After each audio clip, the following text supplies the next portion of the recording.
Hi guys, today we'll talk about how can you disable race to wake on your iPhone. We're going to figure out the solution or know how you can do that on your app. So you just follow these ways, then it's going to work with you.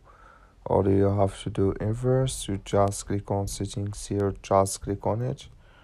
So then it's going to take you to your settings. It's going to show for you like this here.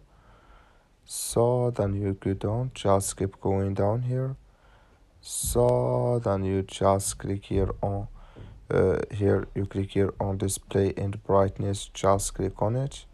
You come to next step here, it's going to show for you like this. Then you go down, just keep going down here. You come here to raise to wake here, just click in this sign or this color. Like you see color, it's gone, that's me raise to here to wake disable with us now. That's all you have to do. That's all. Thank you for watching. Don't forget to support us by liking and subscribe.